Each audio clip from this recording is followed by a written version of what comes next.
especies, pues alrededor de 180, 160 especies se encuentran en México y muchas, la mayoría de las especies, se encuentran sobre todo de manera endémica en nuestro país, ¿no? Entonces, los encinos en general son especies, árboles, en general son formas arbóreas, aunque también en México también hay formas arbustivas, sobre todo en las regiones más áridas o en las regiones subhúmedas en el norte de México, abundan mucho las formas arbustivas, pero en general son elementos que son importantes o son claves en el dosel de los bosques, ¿no? Y sobre todo en los bosques templados, bosques de encino y bosques de pino encino. Incluso también son un elemento importante dentro de los bosques mesófilos de montaña. De ahí es la importancia y la relevancia de este taxón. Y parece ser que especiaron in situ, ahorita voy a hablar de eso. Ujú. Y bueno, los quercus constituyen elementos representativos no solamente de los bosques de encino, no solamente los bosques templados, los bosques de montaña, sino que también son elementos representativos de ciertos lugares de matorral, ¿no? Entonces, en el centro, en el norte del país, sobre todo en el altiplano mexicano, pues los encinos son más bien formas arbustivas que forman parte importante de los matorrales o en la zona de California también de los matorrales mediterráneos, ¿no? Entonces, de hecho, la diversificación en los matorrales mediterráneos del género Quercus también es importante en la zona de California, pero también son constituyentes importantes de algunos tipos de vegetación de afinidad tropical, ¿no? En la zona del Golfo de México, sobre todo, tenemos encinares húmedos, ¿no? Entonces, y que son dominados básicamente por una de las especies Quercus que resulta que es uno de los grupos como que de mayor interés en nuestro país y que actualmente en las nuevas filogenias, Quercus oleoides, tiene su propia sección, ¿no? Entonces, bueno, voy a hablar un poquito precisamente de la evolución y la diversificación de los encinos americanos principalmente, y esto en función de la filogenia que propone HIP en 2020, HIP y colaboradores. Y HIP menciona que básicamente en América hay 5 secciones principales de encinos, ¿no? Había 3 que nosotros conocemos desde hace mucho tiempo, que son los encinos rojos o encinos negros, que hace algún tiempo se llamaba también la sección Erythrobalanus, que ahora es la sección Lobate, lo que nosotros conocemos como la sección Lobate. Y en esta filogenia de HIP, por ejemplo, la sección Lobate tiene un componente que se llama eritromexicana, ¿no? Entonces tenemos un grupo monofilético, donde están incluidos solamente los encinos que se han diversificado en las zonas de montaña de México, principalmente en la zona de transición que menciona Morrone, incluye a casi todas las grandes provincias biogeográficas, orográficas en México, desde la Sierra Madre Occidental hasta las serranías transísmicas hacia el sur en México. Entonces, este grupo de eritromexicanas se ha diversificado y tiene su propio grupo, ¿no? Y se puede identificar, aquí es donde se encuentra este clado.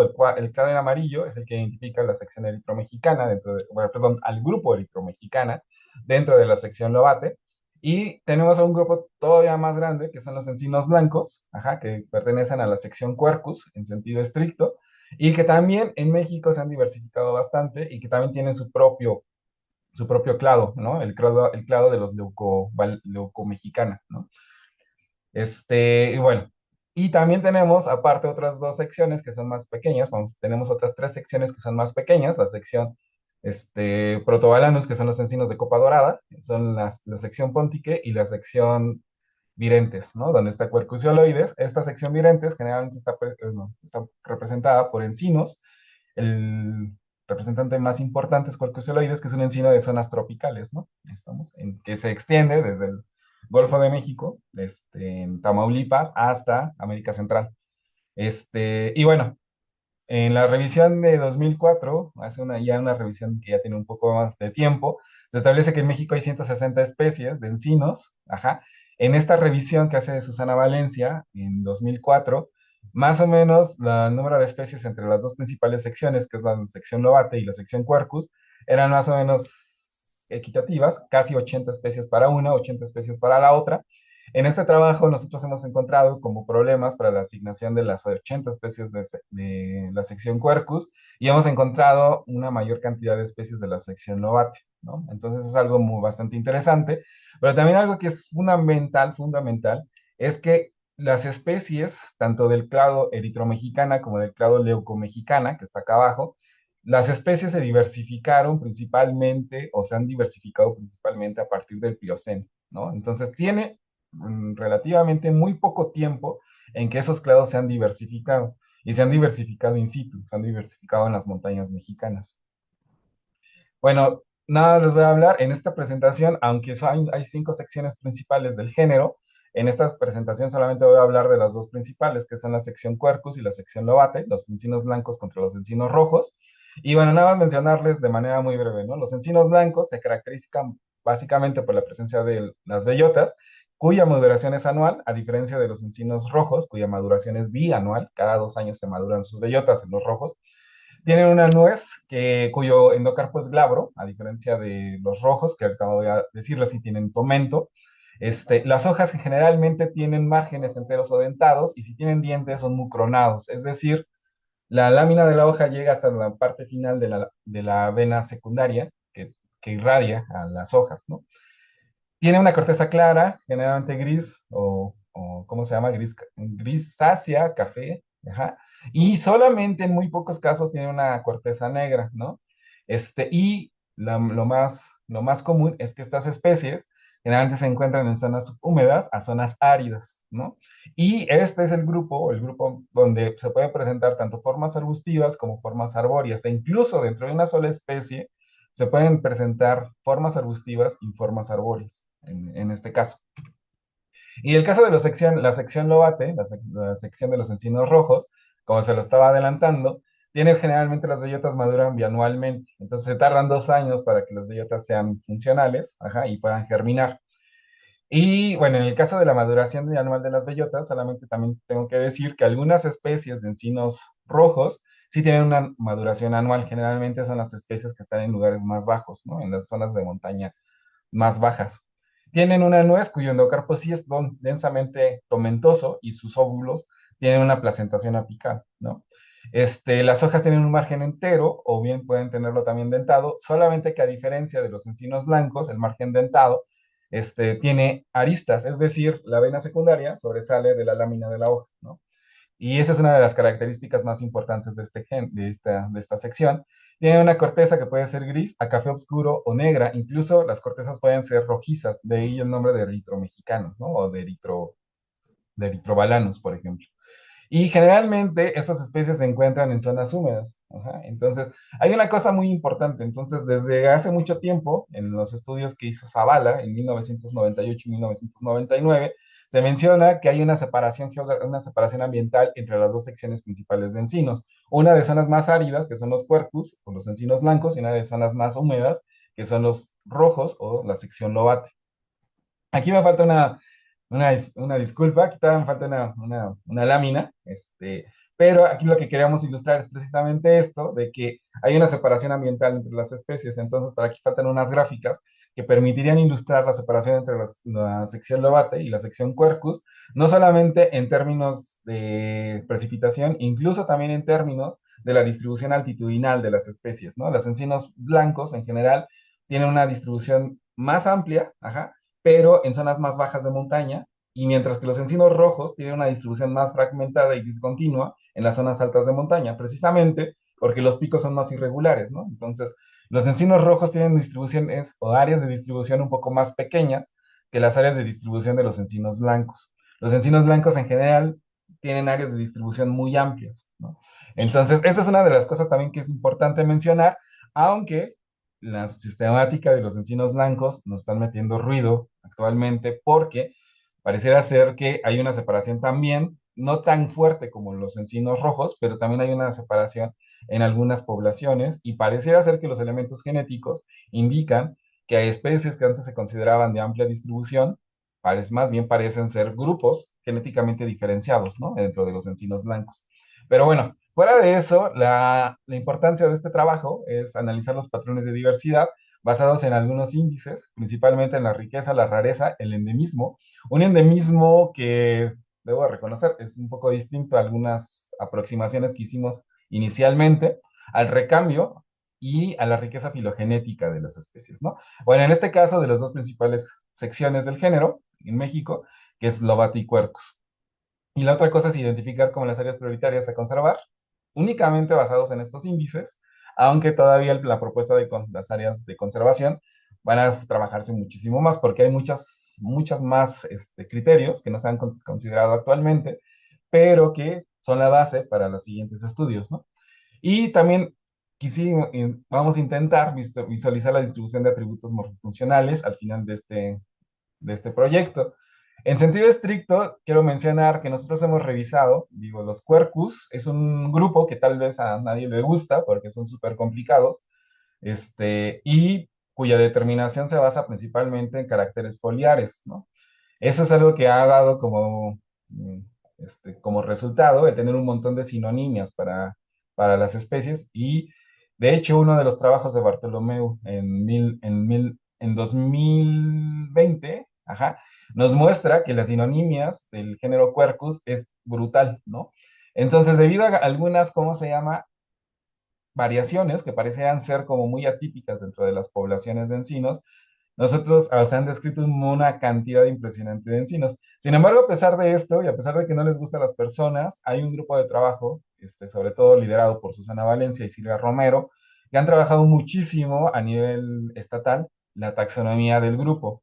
Entonces, hay alrededor de 13 monografías, que sean, perdón, 19 monografías regionales a nivel estatal que recaba la diversidad del género Quercus y todo eso que han trabajado los especialistas se georreferenció y se integró una base de datos que también incorporó los registros de los cambios taxonómicos recientes, ajá, y que se anexaron a los registros que se tienen en el GBIF, ¿no? Entonces, de esta manera tenemos alrededor de 25,000 registros sin duplicados para la sección Quercus de 70 especies y alrededor de 21,550 registros para la sección Lobate con 85 especies. Además, se ha descargado de manera intensa, aunque todavía nos falta mucha información, se han descargado los ejemplares digitalizados en el herbario, en el IBData, que se encuentran en el Herbario Nacional, que se encuentran en la plataforma de IBData.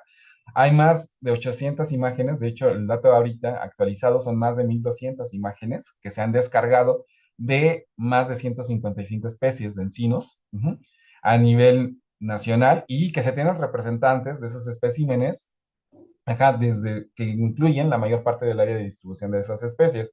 La idea es utilizar todas estas imágenes para que en algún momento podamos hacer un análisis estadístico más fino acerca de los patrones de distribución, lo que nosotros conoceríamos como la macroecología de las especies, ¿no?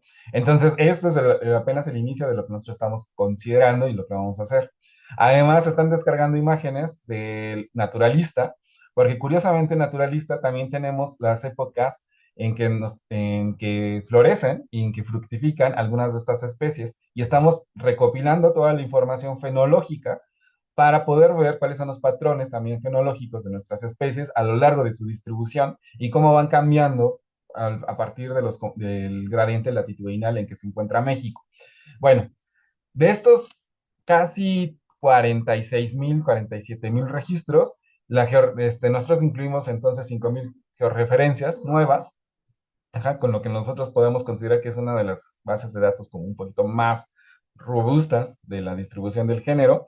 Hicimos una depuración con scripts en R. Básicamente, nosotros ahora estamos tratando de utilizar esos scripts de depuración en función de características o de variables ambientales y topográficas. Y también hicimos los mapas de distribución o una depuración geográfica con base en los criterios que nos indicó Susana Valencia en QGIS, ¿no? Entonces todo lo estamos haciendo en software libre y nosotros elaboramos unas matrices, ahora con hexágonos, ajá, cuyas resolución espacial va desde 1 grado, un medio grado y 1/4 de grado, ¿no? De hecho, ahora todo lo que estamos haciendo con diferentes grupos, lo estamos haciendo también en esas mismas 3 escalas, porque al final de cuentas, para cada grupo taxonómico, ahorita les voy a contar un poco más de eso, para cada grupo taxonómico queremos todos los índices de diversidad y después juntar un montón de índices de diversidad de un montón de grupos diferentes. Esa es como la apuesta que nosotros tenemos actualmente. Hoy tenemos con 155 mapas de distribución, una matriz de presencias y ausencias, ajá, en cada una de estas resoluciones espaciales.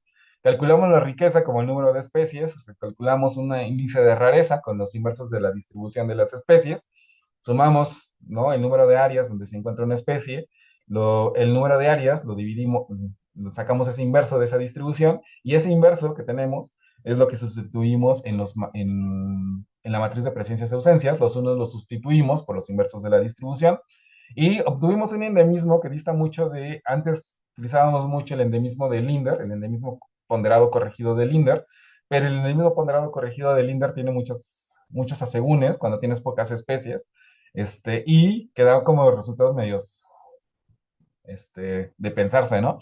Entonces utilizamos una aproximación distinta, sumando únicamente aquellas especies que se encuentran dentro de los cuartiles, ajá, de la distribución, de las áreas de distribución en la primera mitad, ¿no? De esa, no sé, bueno, voy a tratar de explicarme un poquito mejor. Identificamos para cada especie en cuántas áreas estaba, ajá, y ordenamos las especies en función del número de áreas, de manera ascendente, perdón, ascendente, y solamente sumamos aquellas especies que están en la primera parte de esa distribución, ¿no? Las especies que en sentido estricto tienen la distribución más restringida, ¿no? Entonces, nosotros ya no encontramos el problema que tiene el índice de endemismo ponderado corregido de Linder, basados en esta aproximación, y también sacamos índices de diversidad beta, basados en la beta, en unas beta sim y en la beta de Sorensen, ajá, y también obtuvimos, basados en la filogenia de HIP de 2020, los índices de diversidad filogenética, basadas en 6 clados para 41 especies del género Quercus, perdón, de la sección Quercus, y de 7 clados de 35 especies de la sección Lobate. Entonces, para cada uno de los clados se sumaron, ¿no? En dónde se encuentran las especies, y a partir de la suma más grande, ajá, nosotros hicimos esta suma, y a cada donde tuvimos esta suma, digamos, si en un lugar tenemos 3 especies que se encuentran en ese clado pues va a tener la diversidad filogenética más grande de ese grupo. Como tenemos 6 clados, entonces se estandarizaron cada uno de los clados para que tuvieran el mismo valor máximo, es decir, que el valor máximo fuese 1, y se hizo la sumatoria de todos esos unos, de esos 6 clados, ¿no? Digamos, la sumatoria filogenética de cada clado, y aparte se estableció, ¿no? Se ponderó también la edad de divergencia de cada clado. En este caso, esta filogenia, que marca HIP, sí tiene una edad mínima, ¿no? Una edad de divergencia mínima, donde se comienza de la diversificación de cada uno de los clados, entonces también se ponderó para darle mayor peso a ciertos clados, sobre todo a los clados que se diversificaron de manera temprana, ¿no? Y bueno, también se hicieron correlaciones con los diferentes índices y con las variables ambientales, y también se generaron análisis de correspondencias canónicas, ¿no? Y por último, se rescalaron los índices de diversidad para establecer cuáles son las áreas más importantes para la conservación en función del promedio de los índices, ¿no? Pero obviamente, como también encontramos que hay algunas áreas que pueden ser importantes por su promedio de los índices, ajá, pero que no aportaban nuevas especies a la conservación, entonces también utilizamos un criterio de complementariedad, ¿no? Entonces la complementariedad nos dice que se deben de conservar aquellas áreas que conservan un mayor número de especies adicionales a las primeras áreas como seleccionadas como prioritarias, ¿no? Entonces, estuvimos incorporando todo este tipo de cosas, y dentro de nuestros resultados nosotros encontramos, o nosotros tenemos un manual, ¿no? O bueno, nosotros consideramos como un compendio, mejor dicho, no un manual, un compendio, una compilación de la distribución del género Quercus en México, de las 155 especies, tanto del Quercus, de las dos secciones principales, donde tenemos la distribución geográfica, la distribución política, la distribución biogeográfica, altitudinal, la ecológica. Incorporamos las fotografías de naturalistas, donde se ven, obviamente dándoles todos los créditos a los autores de estas fotografías, ajá, y de los ejemplares digitalizados de IBEDAT. Esto es algo que también vamos a intentar hacer con otro tipo de grupos. Entonces, esta es como la base de todo lo que nosotros estamos intentando hacer con otros grupos de estudio. Y esto es al menos una presentación de cómo se ven lo que nosotros estamos tratando de encontrar como el compendio de la distribución del género Quercus en México y en América Central. Ujú. Y bueno, ya pasando realmente a los resultados que vienen con la riqueza de especies, ajá, nosotros encontramos que para el género Quercus hay 8 áreas importantes por su riqueza, ajá, que rondan entre 15 y 18 especies, las más importantes, mientras que para la sección Lobate hay 11 áreas muy importantes. Una de ellas, el sur de la Sierra Madre Oriental, que sería esta parte, esta parte es la más rica en especies para el género, para la sección Lobate, para los encinos rojos, y tienen más de 20 especies, ¿no? Aquí hay más de 20 especies presentes, y en esta zona que pareciera ser que coincide, al menos geográficamente, con esta pequeña zona, ajá, esta es la zona más importante, también una de las zonas más importantes para la diversidad de los encinos blancos, ¿no? Sin embargo, más adelante vamos a ir viendo que sí hay una diferencia entre la exposición de Barlovento y la exposición de Sotavento en cuestiones de diversidad de los encinos, ¿no? Y que es algo que nosotros estábamos esperando, bueno, tal vez no lo esperábamos al principio tan fuerte, pero en este caso es algo que se está dando a lo largo de la vertiente del Golfo, de la vertiente de las montañas del Golfo, de México, que es la Sierra Madre Oriental, la Sierra Madre de Oaxaca. Entonces, por ejemplo, en Oaxaca, también en la sección de los encinos rojos, ajá, tenemos una diversidad relativamente importante, sin embargo es más importante bueno, todavía se ve más clara la diversidad en los encinos blancos, y hay algo que sí me gustaría decir, la diversidad de los encinos blancos incluye una mayor cantidad de áreas o de cuadros, bueno, de hexágonos. En este caso, se decidió solamente presentar los resultados en una gradilla de 1/4 de grado, ¿no? Que es, digamos, la gradilla con mayor resolución geográfica, porque afortunadamente los encinos tienen tantos puntos, ajá, y hemos hecho un proceso de georreferencia tan fuerte que realmente nos dio la base como para hacerlo en una escala súper fina, ¿no? En una escala geográfica, al menos la más fina posible, ajá. Y en ese sentido, pues mencionar los encinos rojos, los encinos blancos involucran una mayor cantidad de área, ajá, porque tienen distribuciones amplias, se los había mencionado al principio, ¿no? Las distribuciones de los encinos rojos, de los encinos blancos son muy amplias.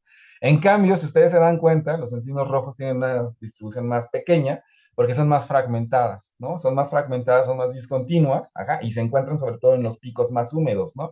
De las provincias, de las provincias biogeográficas.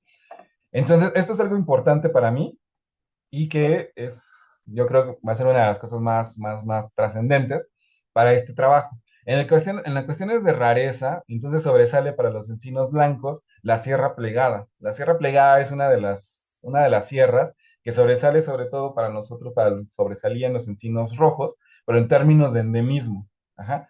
Entonces, esta zona es muy importante para los blancos, así como la parte central de la faja volcánica transmexicana.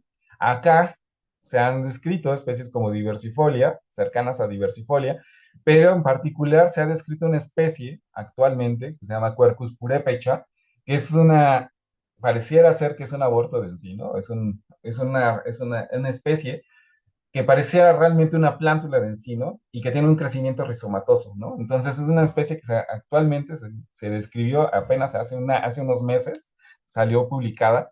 Entonces es muy importante esta zona de Michoacán, por ejemplo, ¿no?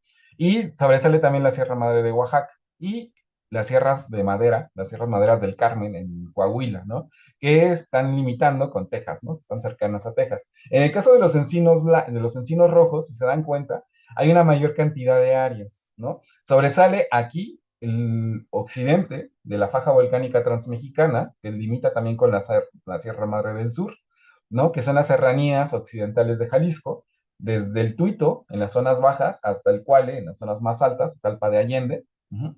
Esta es una de las zonas más importantes que comienzan a verse, pero a diferencia de los encinos blancos, son un poco más de áreas, aunque son más chiquitas. Y eso es algo que quiero enfatizar.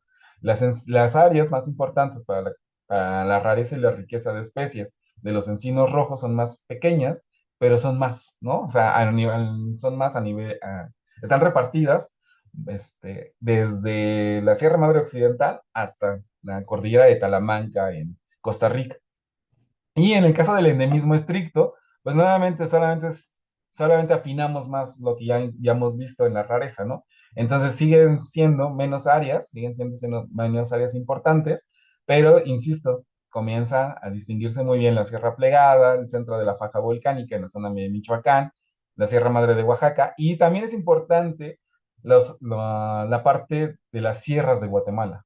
Las sierras de Guatemala parecen ser que son sumamente importantes y eso es algo que también nos da gusto, porque justamente también estamos ahorita terminando de hacer la descripción de la diversidad de los encinos guatemaltecos, ¿no?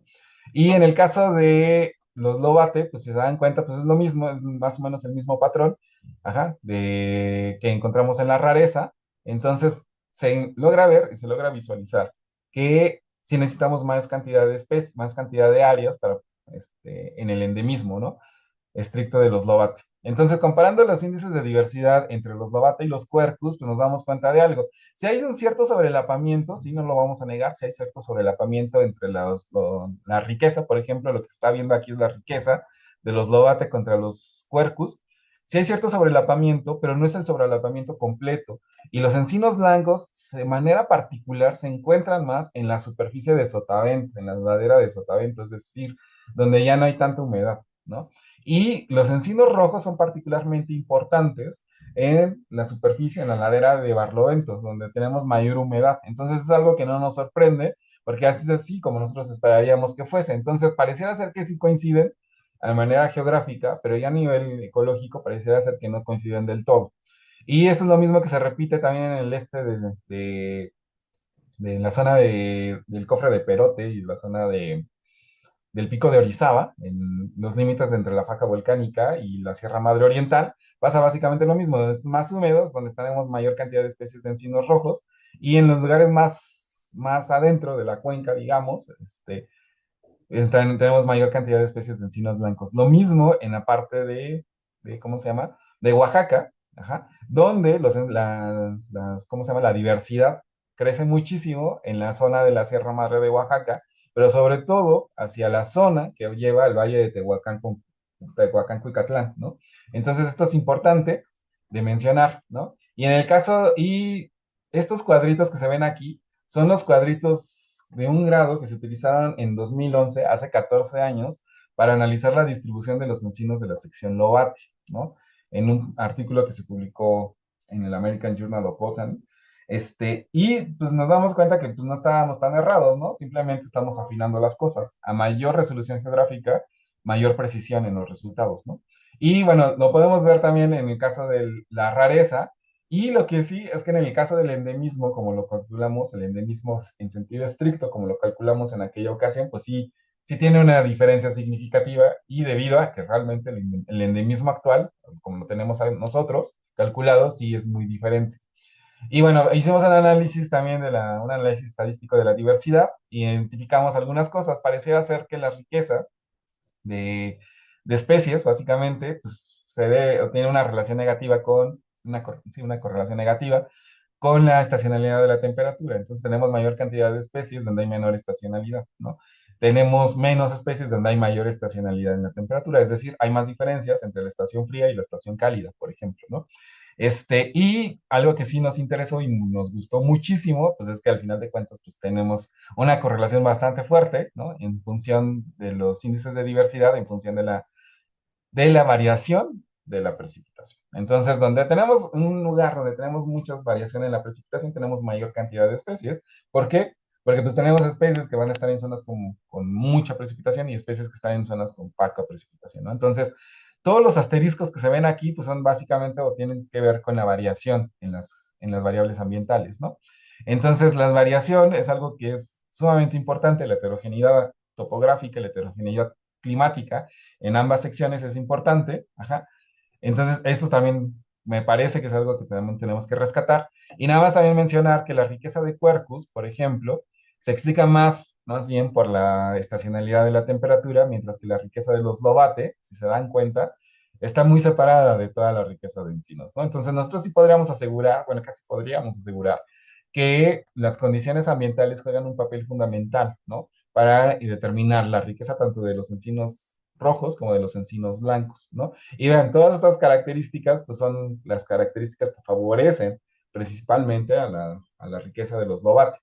Y bueno, el endemismo de las tres secciones parece ser que también se encuentra más o menos homogéneo, aunque entre las lobate y los cuerpus también hay diferencias, ¿no? Pero bueno, hay unas cosas que son más interesantes que otras y nos falta todavía explorar a detalle eso.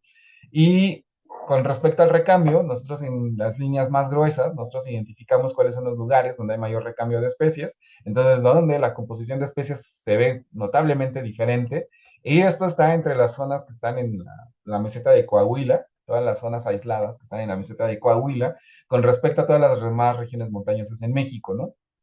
En el caso de los blancos. Y en el caso de los rojos, pues es precisamente la Sierra Madre Oriental, ¿no? La separación, como que todo lo que está en la Sierra Madre Oriental y los rojos es totalmente distinto a lo que está en el resto del país, ¿no? Eso es básicamente lo que estamos encontrando. Y eso es realmente cierto, porque la especiación en esta zona es fundamental, es altamente divergente todas las especies que se encuentran en esta zona con respecto a todas las especies que se encuentran en todas estas zonas, ¿no? Entonces, el recambio más importante se da aquí, aunque también es importante el recambio, o es importante el istmo de Tehuantepec, ¿no? Eso es algo bastante interesante. Y, bueno, en el caso de la diversidad filogenética, nada más mencionarles, estos son son los 6 clados que les mencionaba, que se determinaron para el género, para la sección Quercus. Entonces, este es el clado de California y este es el clado que divergió muy temprano, muy tempranamente, desde el Eoceno, ¿no? Estos son todos los encinos que están acá en esta zona de California. Este, de hecho, es como nosotros veríamos la mayor diversidad de este clado en particular. Mientras que todos los demás clados del 2 al 6 son clados que más o menos diversificaron a partir del Mioceno, pero que el 5 y el 6 son los que se diversificaron sobre todo en el Plioceno, ¿no? Entonces, estos dos que están aquí, tanto este como este, son los dos clados que se diversificaron más en la última parte bueno, digamos, geológicamente más temprana, ¿no? En la historia de México. Es algo interesante porque es la Sierra Madre Occidental, precisamente, y es la parte de la zona de transición, ¿no? Todas las montañas de la faja, de la occidental y la del sur, también es un lugar donde se diversificaron, ¿no? Muy recientemente todos los encinos, ¿no? Al menos este clado. Y nada mismo notar en el caso de los blancos, la separación, pues una de las más antiguas, del norte de México, de la zona de la meseta de Coahuila, de las zonas que van en las cordilleras aisladas que están en la meseta de Coahuila y que tienen mucha relación con Texas también, ¿no? Y la otra es la Sierra Madre Oriental. Ajá. Esto, insisto, pues la composición de estas especies es particularmente interesante, ajá, porque son especies que se encuentran solamente en la Sierra Madre Oriental y que incluso llegaron a bajar por todas las arañas transísmicas hasta Talamanca, ¿no? En el caso de los lobate, en sentido estricto, nuevamente encontramos el primer clado, que es el de California, el más antiguo, y después encontramos otros clados que no tienen una edad bueno, al menos el 2, el 3 y el 4, el 2 y el 3 no tienen una edad tan antigua, bueno, tan reciente, perdón, como el 4 al 7, que son más contemporáneas, al Plioceno, no más recientes. 2 y 3, curiosamente, es la Sierra Madre Oriental, ¿no? Es toda ¿cómo se llama? La Sierra Madre Oriental, desde la Sierra Plegada de Nuevo León hasta la sierra que se encuentra en la parte de Hidalgo y Puebla y Veracruz, ¿no? Entonces, esto es el clado que divergió más temprano y si se dan cuenta también en uno de los clados más antiguos tiene que ver solamente con la Sierra Madre Oriental, ¿no? Entonces es algo bien, para mí es bastante interesante, mientras que estos clados, los últimos 4 clados, divergieron hace aproximadamente 8.9 millones de años, según la filogenia de Hip. Y esos también coinciden nuevamente con lo mismo que encontramos para los encinos blancos, ¿no? La distribución en la Sierra Madre Occidental, la distribución en la Faja y en la Sierra Madre del Sur, principalmente, y por otro lado que está en las serranías transísmicas y en la parte baja de la planicie costera del Pacífico. Bueno, para ir cerrando, nada más las prioridades para la conservación en este sentido serían 8 áreas importantes para el género Quercus: las sierras madereras del Carmen, la Sierra Plegada, la Sierra Madre la Sierra Madre Oriental en la vertiente sur, pero que incluye también regiones importantes de las serranías de San Luis Potosí. Entonces, estos como cordones aislados de San Luis Potosí también son importantes para el género Quercus, para la sección Quercus. La parte central de la faja, la Sierra Madre de Oaxaca y también Guatemala. Si se dan cuenta, la mayor parte de las áreas prioritarias para la conservación, para el género, para la sección Quercus, está en la zona norte, en la zona este de México, ¿no? Y solamente 2 zonas destacan también por esto, para la conservación, que es el norte de la occidental y la zona de California. En el caso de los lóbate, no son 8 áreas, esto está incorrecto, una disculpa, son 11 áreas las que destacan para la conservación de la sección lóbate.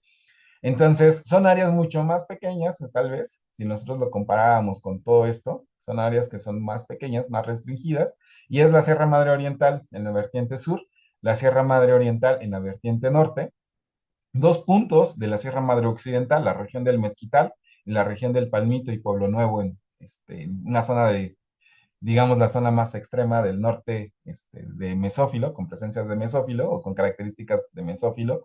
El norte de la Sierra Madre Occidental, California, está el occidente de Jalisco, ajá, y la Sierra Madre del Sur en una parte de Guerrero y en una parte de Oaxaca, ¿no? Además de Guatemala y la cordillera de Talamanca. Y bueno, eso con eso creo que cierro esta presentación, haciendo y dando las gracias al financiamiento que hemos obtenido para este proyecto, del proyecto de ciencia de frontera, de la CCITI, ajá, de la actual CCITI, y pues agradecerle a todos, y sobre todo el trabajo que ha hecho esta Reina Maya García como parte de su estancia postdoctoral para la obtención de estos resultados que son los preliminares y de que espero que sean los resultados de una serie de artículos que se van a obtener más adelante. Así que muchas gracias por su atención y pues estoy atento a sus preguntas. Muy interesante la plática del doctor César Andrés. Yo tengo un montón de preguntas, pero supongo que algunos de ustedes tendrán algunas otras que quiero que sean, que se puedan hacer desde antes. ¿Alguien tiene alguna pregunta?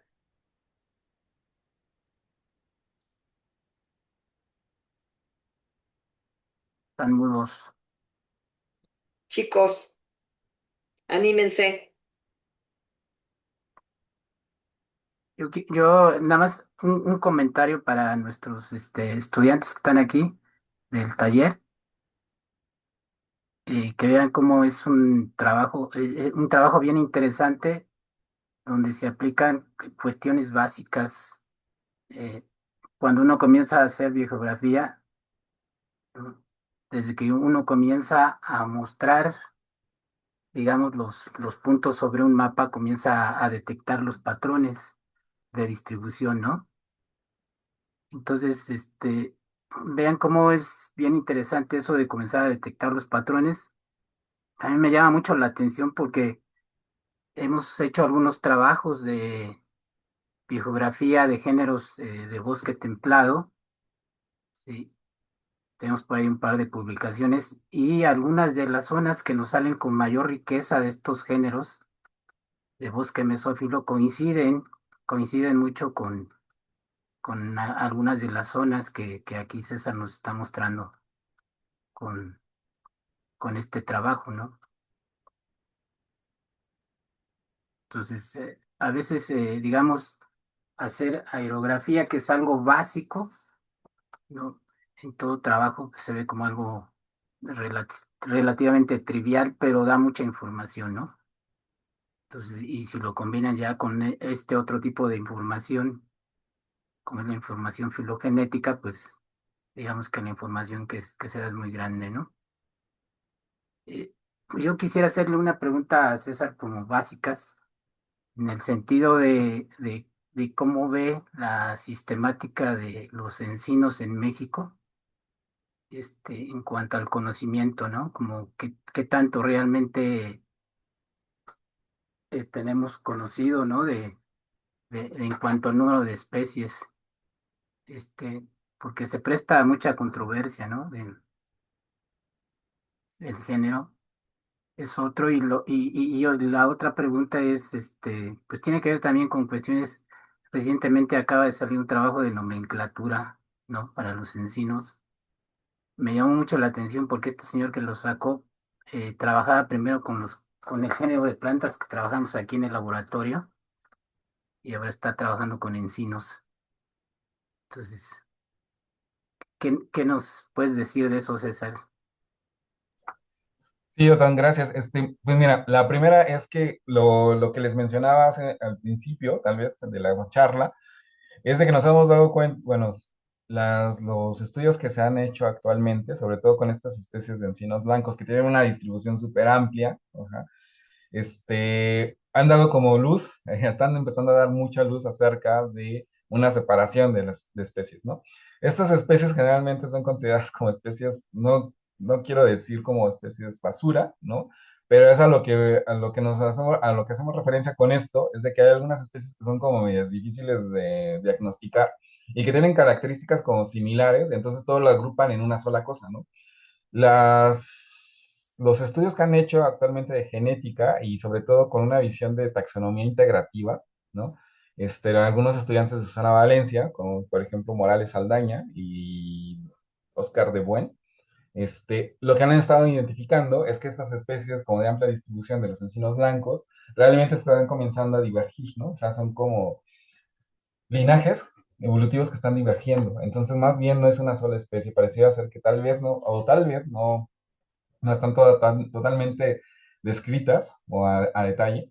Y lo que ha pasado es que con la evidencia genética y con la morfometría, digamos, con una morfometría más estricta, comienzan a verse las separaciones entre lo que nosotros consideraríamos una sola especie, las separaciones en dos, tres entidades, ¿no? El único detalle es que no tenemos evidencia de las estructuras reproductivas y eso es algo muy importante, ¿no? Porque finalmente para la descripción de nuevas especies, las estructuras reproductivas son fundamentales, ¿no? Tan es así que el encino que les mencionaba, Quercus purépecha, se pensaba que eran, como se llama, brotes, ¿no? De alguna otra especie, que se mantenían muy pequeños hasta que encontraron que tenían bellotas, ¿no? Y la presencia de la bellota fue lo que dio, ¿no? El sustento de la descripción de nuevas especies. Entonces, me parece que el trabajo que se ha hecho, sobre todo de taxonomía en el género, en la sección Lobate, ha sido muy intenso y por eso tenemos una cantidad de especies mayor a lo que reportaba Susana Valencia en 2004, ¿no? Entonces, y nosotros pensamos que incluso la cifra de especies en la sección Lobate es superior a las 84 especies que estamos reportando acá. O sea, yo creo que fácilmente pueden llegar a ser 95 especies, ¿no? El único detalle es que para eso tampoco hay estructuras reproductivas para algunas cosas que nosotros consideramos que pueden ser especies diferentes. En el caso de la Sierra Plegada, por ejemplo, hay un montón de novedades, ajá, de novedades en las formas, pero que también de repente necesitamos como estudiar más si es parte de la variación de una sola especie o más bien una especie per se, ¿no? Entonces, me parece que que la sistemática va trabajando mucho. Hay compañeros que se están integrando insisto, con una nueva perspectiva de la taxonomía integrativa, donde no solamente estamos recuperando, no solamente se recupera la parte biogeográfica, no solamente la parte morfológica, ajá, sino el conjunto también incluso de condiciones ambientales, ¿no? Se está trabajando muchísimo con la separación o con la divergencia de los nichos a partir de las divergencias ambientales, perdón, morfológicas. Ajá. Entonces, me parece que esta nueva apuesta puede ser o puede resultar bastante interesante. Sin embargo, me parece que en el caso de los encinos blancos, todavía falta mucho por descubrir, ¿no? O sea, los tres, cuatro especies que se están trabajando a nivel genético filogeográfico en los encinos blancos han dado como resultado que al menos hay tres entidades de esas especies, ¿no? Entonces, me parece que el caso de los encinos blancos, el tener áreas tan grandes de distribución, el que sus morfologías sean tan difíciles, pero tan parecidas al mismo tiempo, es lo que ha complicado muchísimo el reconocimiento de verdaderas entidades, ¿no? Pero lo que sí es parte, y es claro, es que estas nuevas entidades están ligadas a los límites biogeográficos que nosotros conocemos, ¿no? Entonces, no es que sean cosas como este, tan irregulares a lo largo de la geografía, no, pareciera ser que sí están ligadas a algunas, ¿cómo se llama? Algunas regiones biogeográficas en particular, o sea, tienen correspondencia lo que están encontrando como diferenciación en los linajes con la geografía del espacio. Entonces, me parece que falta mucho, también hay que considerar la hibridación. La hibridación complica enormemente la delimitación de especies en encinos, y la verdad es que los encinos en campo hibridan de manera espantosa, ¿no? Entonces, eso podría complicar, porque tal vez no es más que un fenómeno, una novedad morfológica, podría ser considerada como un fenómeno de la hibridación, que solamente se da en ese lugar y no se da en ningún otro lugar, ¿no? Entonces, ese es el detalle, digo, tenemos especies híbridas consideradas ya como especies válidas. Ajá. Pero entonces la hibridación en los encinos también ha sido uno de los problemas fuertes, ¿no? En esta parte, en donde la genética de poblaciones puede ser fundamental, ¿no? Para poder entender la separación, ¿no? Digo, tenemos casos de Quercus elliptica, donde se trabajó y parece ser que también son tres entidades, en lugar de ser una entidad que se distribuye desde Sinaloa hasta Guatemala, perdón, hasta Honduras, más bien parecieran ser que son tres entidades que se distribuyen de manera distinta, ¿no? El detalle es que nos hacen falta las estructuras reproductivas, por ejemplo.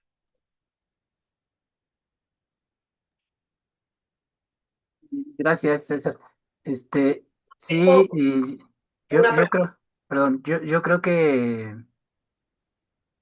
cualquiera que ha hecho trabajo de campo se puede dar cuenta realmente de la gran diversidad que hay de encinos y cómo están adaptados a los diferentes ambientes, ¿no? Cómo responden de manera, hasta parece que, que, que en situ, ¿no? Responden muy rápido a la variación ambiental.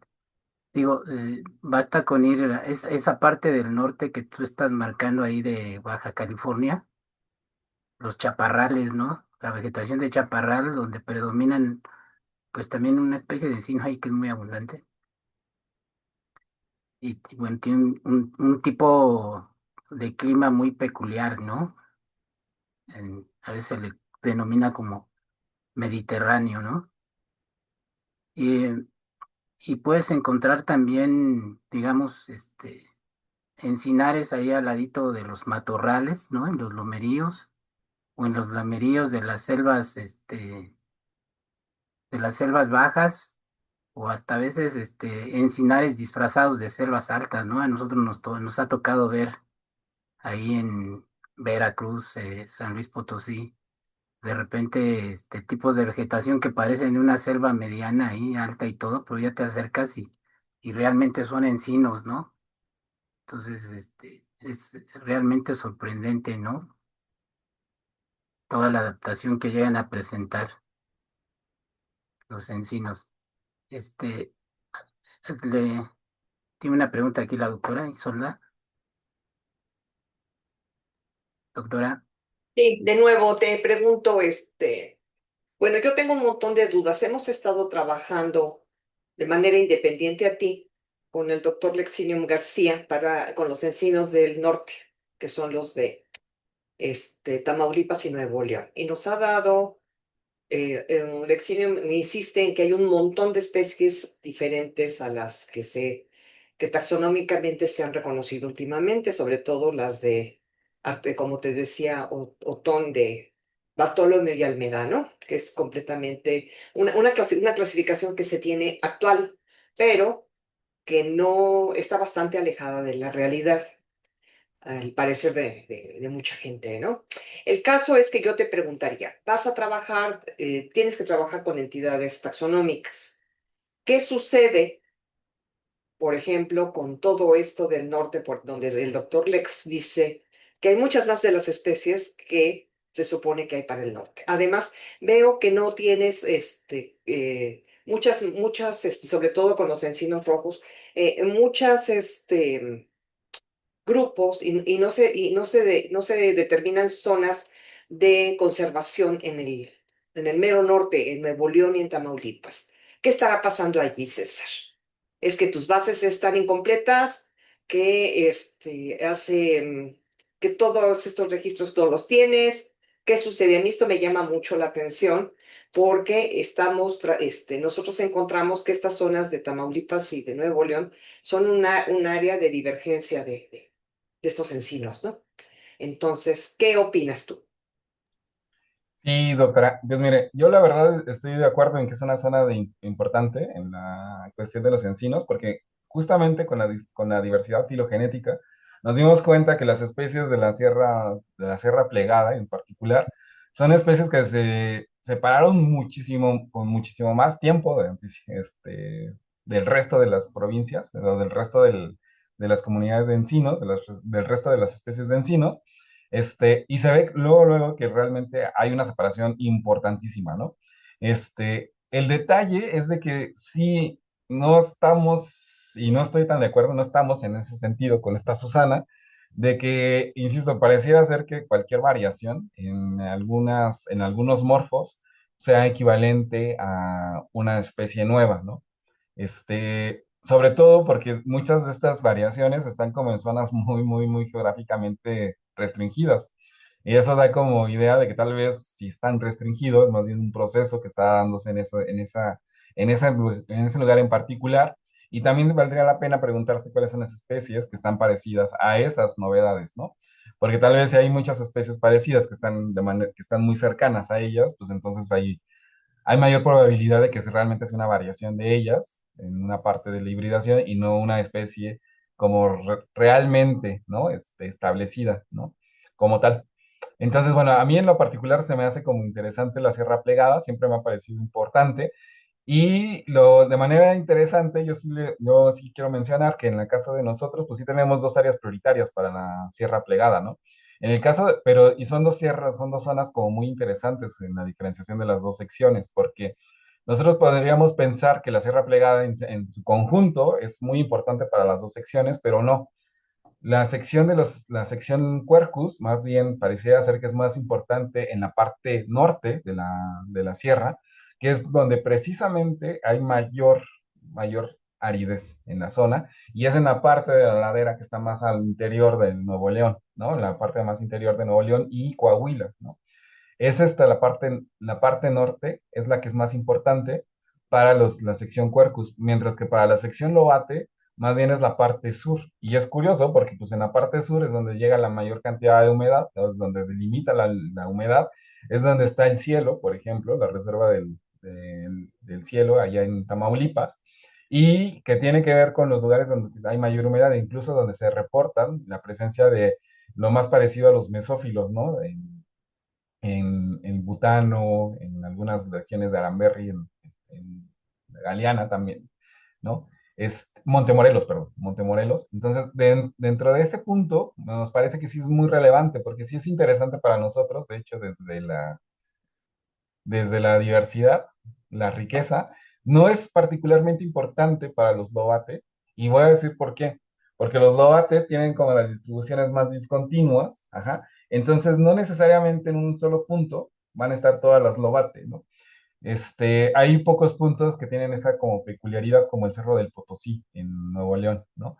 Que tienen esa peculiaridad donde tienen muchos encinos, pero si lo comparamos, al menos con los encinos rojos, si los comparamos con una zona como el Hidalgo, que donde realmente hay una cantidad impresionante de encinos en todos los mesófilos, ajá, entonces ahí sí, o sea, en comparación de esos lugares con mayor riqueza, pues obviamente Nuevo León no figura tanto, ¿no? Pero me parece que cuando se haga un estudio más detallado, pues entonces van a encontrarse cosas muy interesantes, porque entonces, pues ya le quitan todo el ruido que da los lugares que tienen mayor diversidad y pues se van a centrar básicamente en Nuevo León y Tamaulipas, ¿no? Que yo creo que es una región bastante interesante. Y también en la riqueza, pues sí, los blancos está en todos lados, o sea, sobresalen la riqueza de los encinos blancos más que la riqueza de los encinos rojos, ¿no? Pero insisto, yo creo que es más bien también por un poquito las cosas de la distribución, ¿no? Los encinos blancos, insisto, también tienen áreas de distribución más grandes, entonces el sobrelapamiento es más fuerte y las áreas de distribución de los encinos rojos son más fragmentadas, son más discontinuas, ajá, entonces tal vez no coinciden en el todo, insisto, tal vez son opacadas porque en la Sierra Madre Oriental Sur, en Hidalgo, Veracruz, pues la diversidad sí es súper, súper, súper, súper, súper alta, ¿no? Entonces, en el caso de los rojos, más bien es esta lo que sesga todos los resultados, ¿no? Esta parte es lo que sesga porque no se compara en nada a todo lo demás de México, ¿no? Entonces, yo creo que la base de datos puede ser como, tal vez ustedes tienen una base todavía más completa, pero a nivel general los patrones ya creo que están como determinados, ¿no? Yo creo que ustedes van a encontrar algo más bonito, ¿no? Porque aparte la resolución geográfica va a ser más, más, ¿cómo se llama? Más precisa, ¿no? Ujú. Más fina. Más fina, exacto. Nosotros tenemos unas bases porque el doctor Lex se ha dedicado a trabajar durante 20 años mínimamente con estos bosques y tenemos bases más completas. Luego podemos platicar del asunto.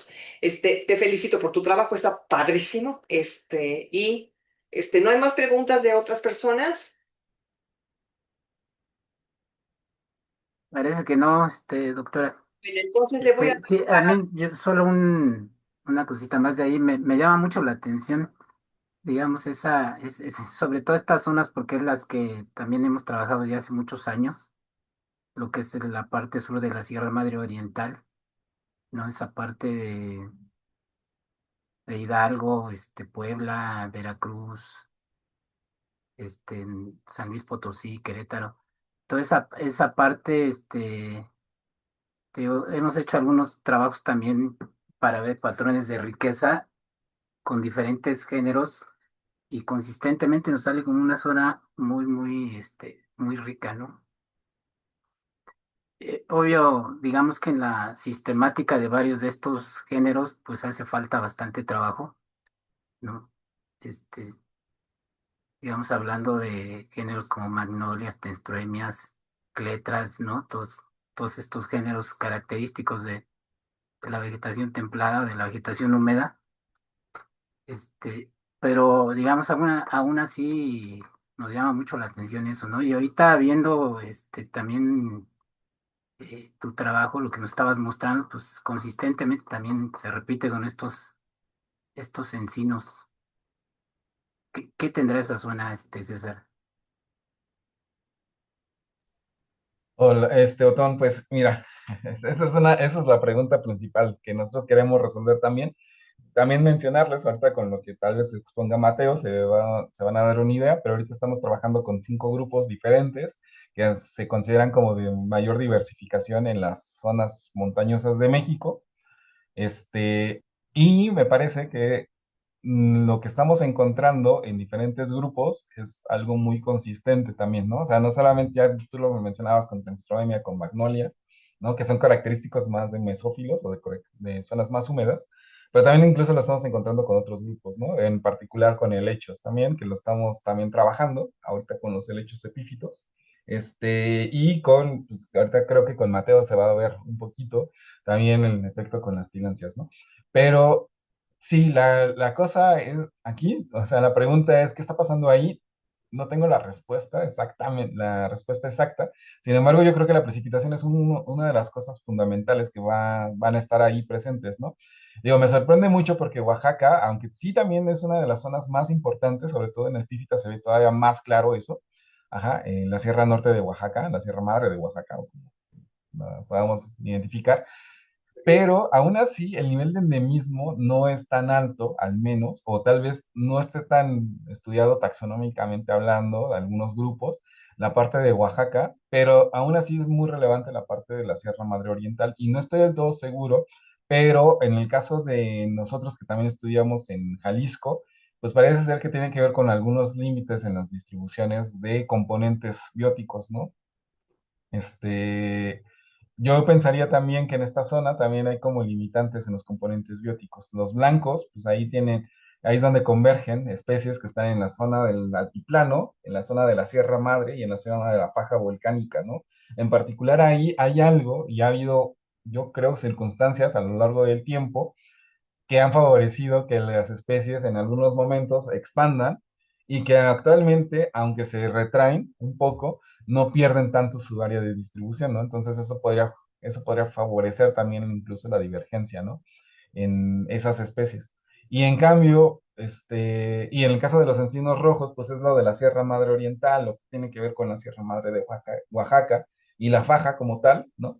Que donde sabemos que pues eso lo estudió, por ejemplo, Ramírez Barahona, ¿no?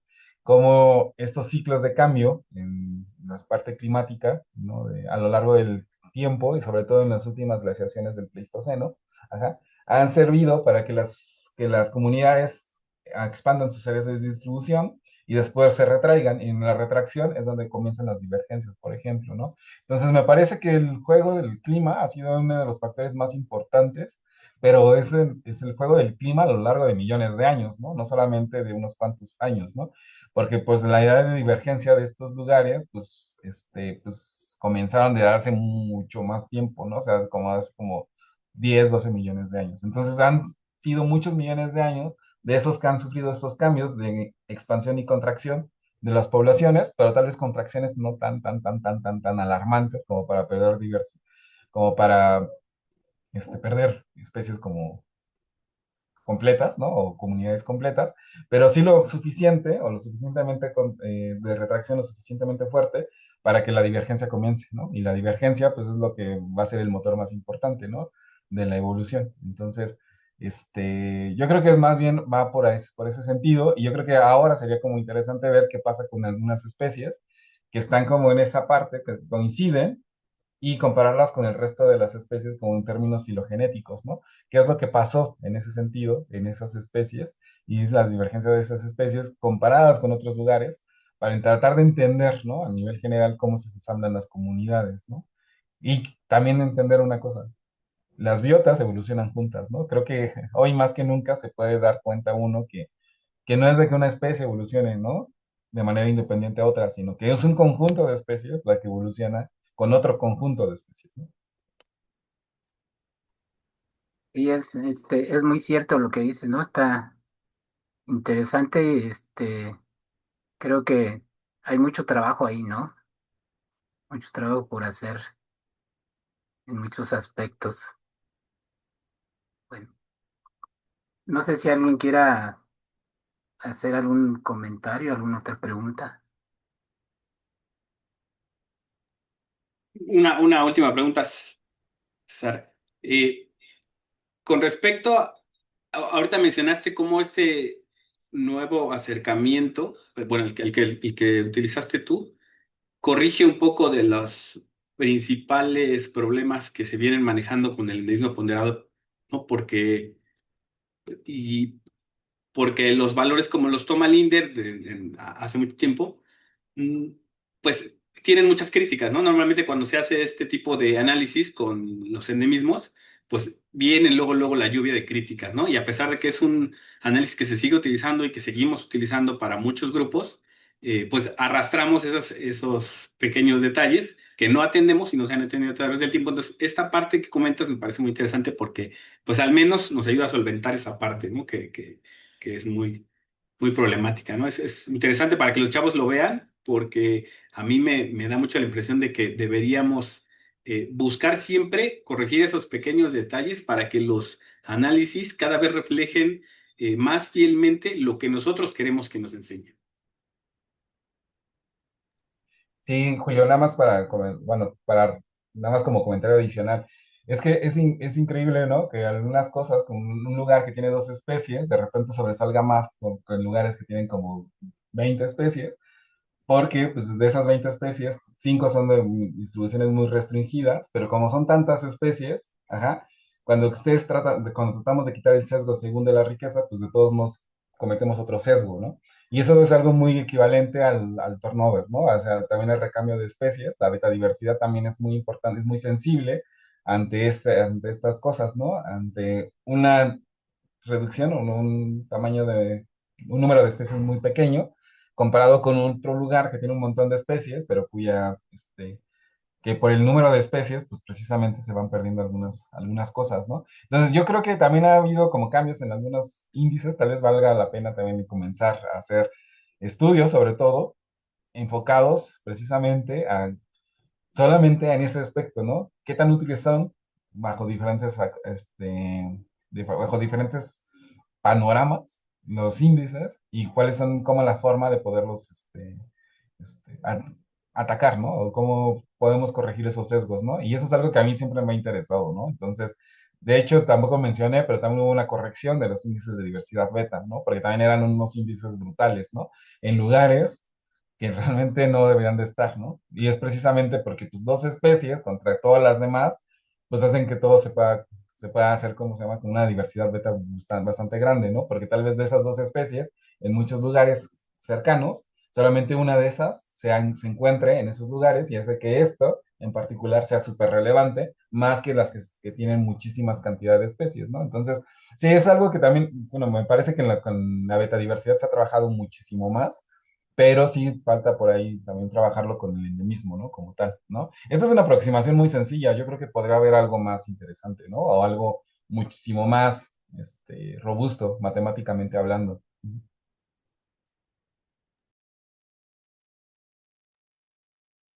Ok, gracias, César.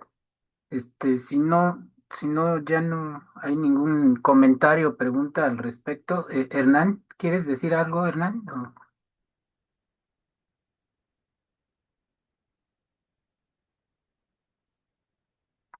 ¿O algo en el chat? Ah, felicidades, César. Te manda felicidades, Hernán. Ah, dice que viene a ver si te alcanza. Bueno, ok, vamos a pasar a la siguiente plática entonces, y entonces le voy a ceder la palabra aquí a nuestro profesor también del taller, profesor Julio César, para que nos ayude a coordinar ahora esta plática. Adelante, Julio. A todos. Continuando con los seminarios del Laboratorio de Biogeografía Sistemática, en la siguiente presentación vamos a explorar cómo los enfoques macroecológicos pueden aportar nuevas perspectivas para la conservación de un grupo de plantas que a mí, en lo personal, considero los más fascinantes. El género Tillandsia es uno de los más diversos en México y además cuenta con una gran cantidad de especies endémicas. A lo largo del tiempo se ha venido reconociendo como un género con mayor número de especies exclusivas o que preferentemente habitan mesófilo y montaña, que, como bien saben, es uno de los ambientes que está más en riesgo y que además es de los más diversos. Entonces, esta afinidad ecológica sumada con la riqueza y el endemismo resaltan la necesidad de que enfoques de conservación consideren una escala regional, pero que también la especificidad de los hábitats, porque estas plantas enfrentan presiones ambientales y humanas que hacen que sea urgente repensar el manejo a escalas mucho más amplias.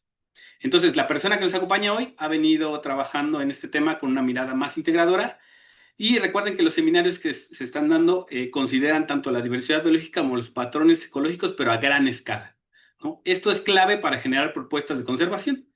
Entonces, bueno, para mí es un gusto presentar al licenciado en Ciencias Ambientales, Mateo Rosete Chávez, del Laboratorio de Geografía y Biodiversidad del Territorio en la ENES Morelia, quien nos compartirá la charla titulada Hacia una propuesta macroecológica de la conservación para el género Tillandsia en México.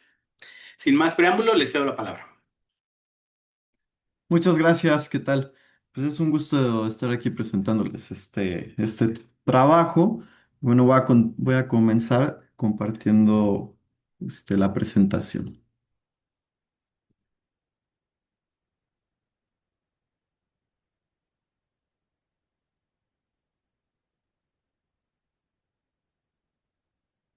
Mm, Ya la estoy compartiendo, ¿la pueden ver?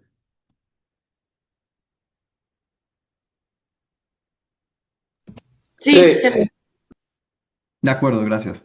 Bueno, por cuestiones de conectividad voy a apagar la cámara, pero la prenderé al terminar, ¿sale? Entonces, bueno. Pues como bien hicieron la presentación del tema, este se titula Hacia una propuesta de macroecología de la conservación del género Tillandsia en México, ¿no? Pues bueno, los autores de este trabajo corresponden al doctor César Andrés Torres Miranda y su servidor, Mateo Rosete.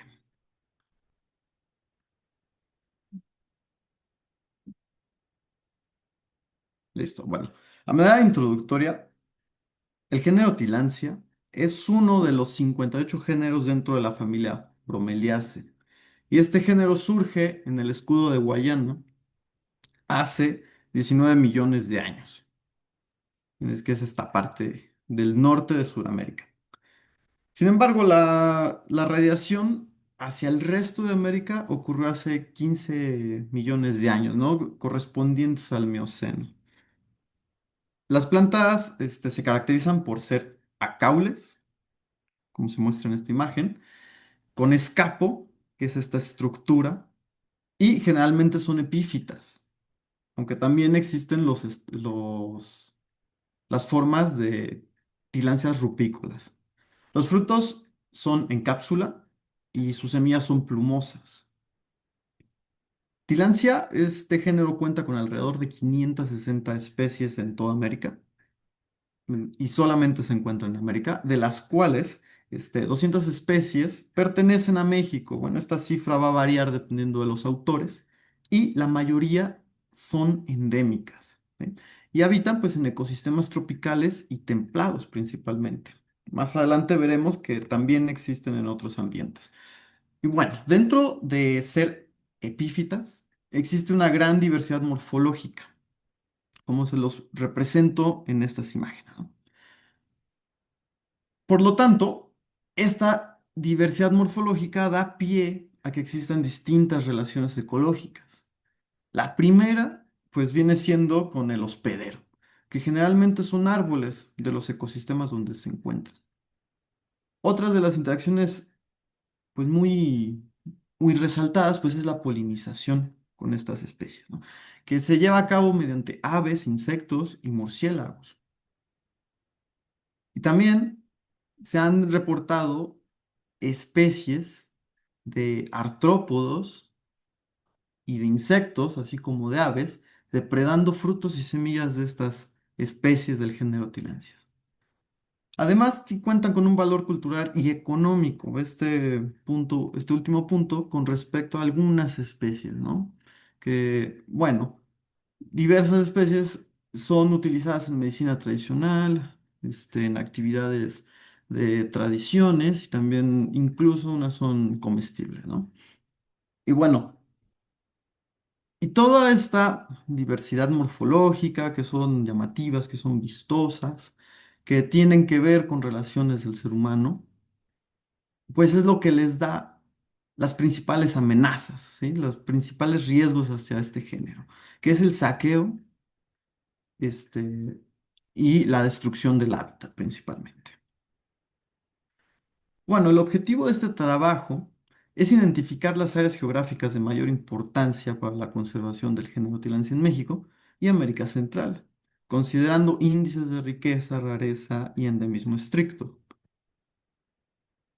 los cuales estos índices corresponden a la misma metodología descrita por el doctor César previamente. Y bueno, con respecto a esta metodología que se llevó a cabo, pues partió todo de una revisión de literatura, hacer pues el listado de las especies para posteriormente llevar a cabo la taxonomía y la validación de estas especies y ir reduciendo estos datos, ¿no?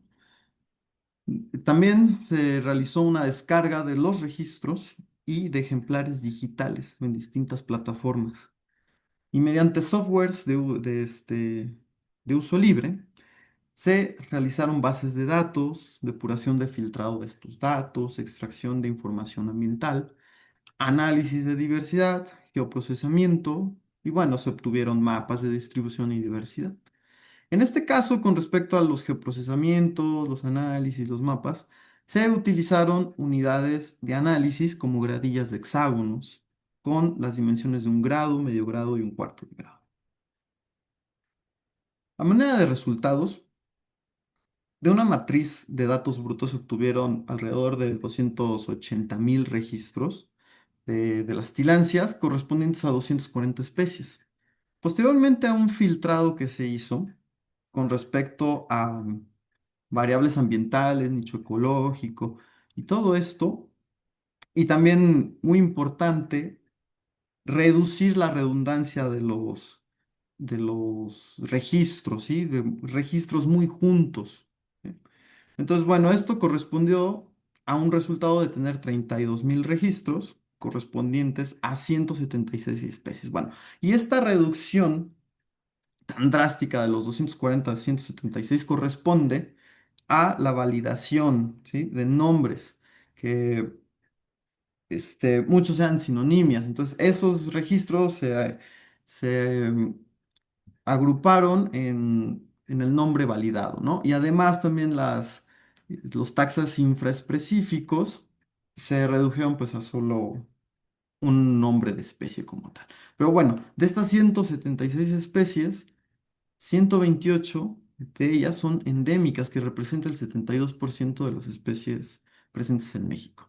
Y bueno, y con respecto a los ejemplares digitalizados, bueno, se descargaron más de 2.000 imágenes.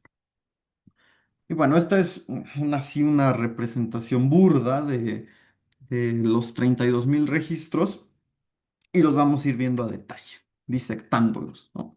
Entonces, principalmente se identificaron 6 regiones fisiográficas donde se tiene este, la mayor, el mayor número de los registros de estas especies, donde se encuentran principalmente.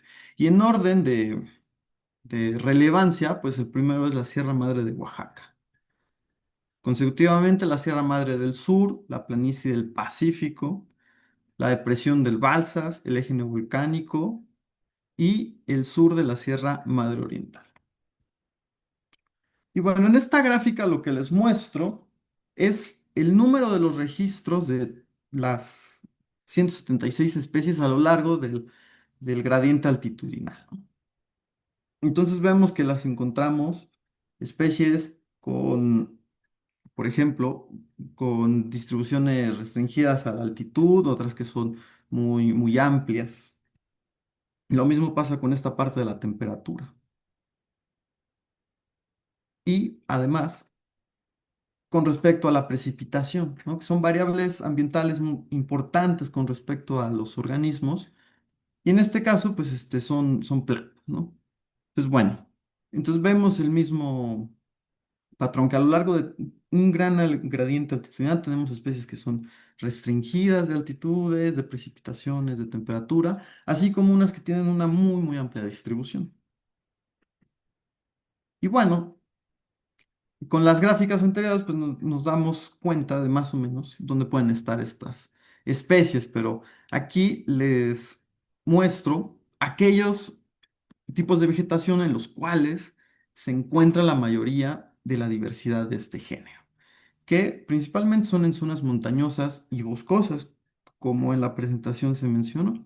Luego, este, de estas zonas se destacan los bosques mesófilos de montaña, los bosques templados, tanto como coníferas y latifoliadas, la selva húmeda, tanto perennifolia como subperennifolia, selva subhúmeda, tanto caducifolia como subcaducifolia. Incluso también hay especies en los matorrales xerófilos. Entonces, bueno, estos son los ambientes en los donde se encuentran estas especies. Y todo esto fue este, en base a la recolección de todos los datos, ¿no? La literatura los menciona así a grandes rasgos, pero bueno, ya con los datos vemos que efectivamente sí está y se agregan otras coberturas vegetales.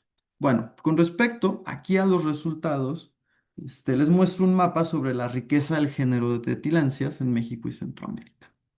La unidad de este mapa corresponde a hexágonos de medio grado, que es lo que nos da la mejor representatividad visual para interpretar los datos. Y bueno, lo que nos indican estos colores, estas leyendas, es de que en los colores un poco más naranja claro, es donde existen menos riqueza de especies. Y como se va haciendo más oscuro la coloración, hasta llegar a un morado, un negro, tenemos la mayor riqueza de las especies, ¿sí? Entonces, bueno, aquí lo empezamos a disectar esos 32.000 datos. El siguiente resultado corresponde a los datos de rareza, ¿sí? Entonces, bueno, lo que vemos es de que hay unas zonas donde existe mayor rareza y que también se sobrepone con la riqueza. Entonces, bueno, ¿y qué pasa con el endemismo? Pues es muy similar. Existen zonas donde se puede apreciar que tanto riqueza como la rareza de las especies, incluso como el número de especies endémicas, se agrupa en ciertas zonas. Y bueno, de manera de discusión, dentro de los límites estatales, les menciono los 5 estados que tienen la mayor representatividad de estos 3 índices, ¿no? Que viene siendo Oaxaca, Veracruz, Jalisco, Chiapas y Puebla, en orden de importancia. Y a estas zonas que se los represento con los puntos rojos dentro de las regiones fisiográficas, son estas 5 zonas que representan la mayor diversidad de estos géneros. Pero bueno, ¿y a qué corresponden estas zonas? ¿Dónde se encuentran? Pues en esta primera parte corresponde a la parte de Chamela y la Sierra de Manantlán, con sus respectivas extensiones de área, ¿no? 13.000 hectáreas y 140.000 hectáreas.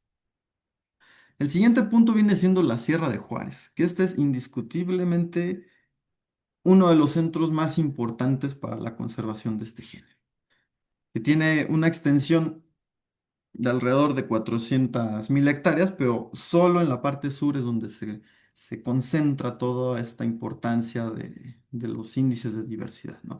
Por lo tanto, se pone una extensión de 200.000 hectáreas.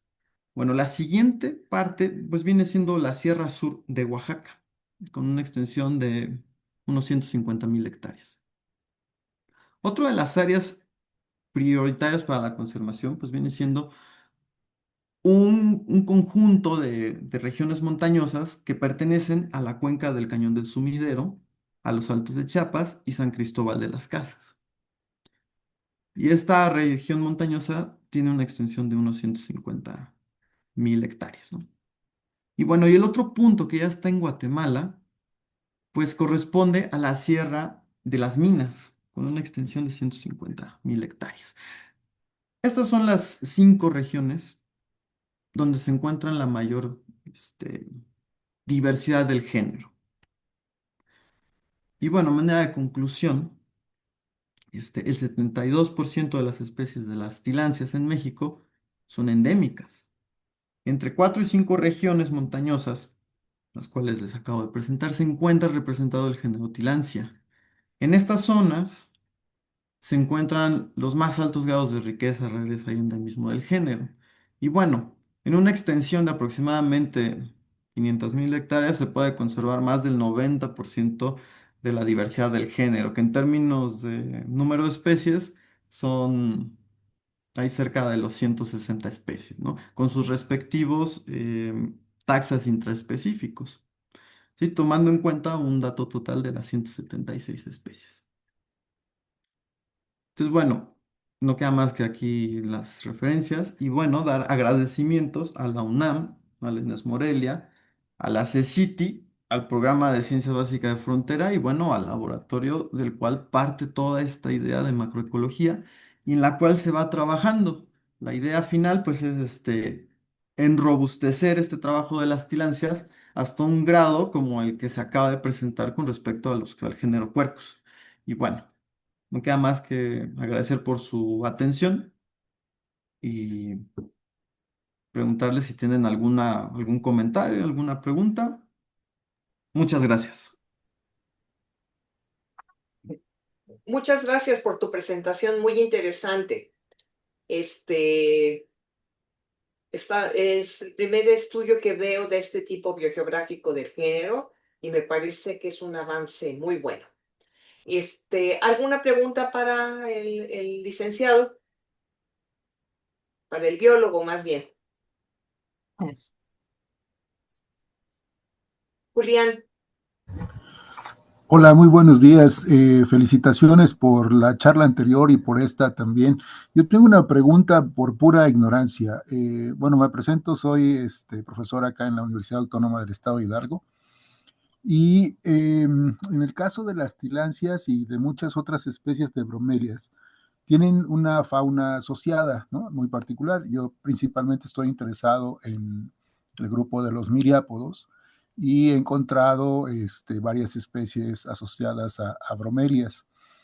Eh, la estrategia que tú utilizaste para determinar todo esto que nos acabas de platicar, ¿consideras que puede ser utilizada también para el caso de preguntas sobre la fauna asociada a estas especies? Esa es mi pregunta. Gracias. Muchas gracias, muchas gracias. Y sí, sin duda, con respecto a la parte pues ecológica, pues uno cuando empieza a estudiar algunos organismos, pues lo que ocurre es que estos no están de manera aislada en el ambiente, sino que tienen un chorro de interacciones con un sinfín de especies, ¿no? Ujú. Entonces, esto es realmente interesante el comentario sobre los miriápodos, porque en los ejemplares o en las fotos registradas o en lo que reportan con respecto a la interacción con las tilancias, pues es algo un poco escaso y también lo vemos que está relacionado con que tienen el ámbito epífito, ¿no? Ujú. Entonces, al estar en árboles altos, medianamente altos, pues la altura de un ser humano que va muestreando, pues si no tienes meramente el interés de ir viendo hacia arriba, pues realmente pasan desapercibidas, ¿sí? Sí. Entonces, mismo yo cuando he muestrado en algunos bosques templados, ni las pelaba. Solo decía, ah, mira una epífita y ya, pero lo que se nos viene a la mente pues, puede ser una orquídea, puede ser otra cosa. Pero Ujú. ya teniendo como la idea de que existen las tilancias, que son muy lindas, que tienen sus formas muy características, pues uno ya pone atención, ya les empieza a relacionar con, ah, mira, un colibrí llegó llegó a la flor, a la inflorescencia, o un insecto. Y en este caso de los miriápodos, pues seguramente van a tener ahí una cuestión de herbivoría, posiblemente. Entonces, claro, claro, partir incluso ahora de los miriápodos, ver qué pasa, a qué especies de las tilancias llegan, por qué, si tienen alguna característica de preferencia por las que llegan algunas y no a otras, eso es muy interesante. Yo soy licenciado en ecología, entonces totalmente la parte ecológica me resulta pues fascinante, que tiene su grado de complejidad como todo, pero sí, fascinante. Ok, Gracias. gracias, Mateo. Gracias. Continuamos con la pregunta del doctor Ramiro Cruz Durán de aquí de la Facultad de Ciencias, por favor. Ramiro.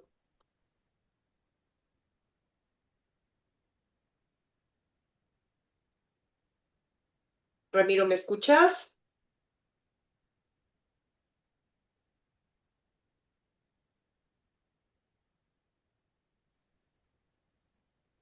Creo que no nos está escuchando el Hola, doctor hola, Ramiro.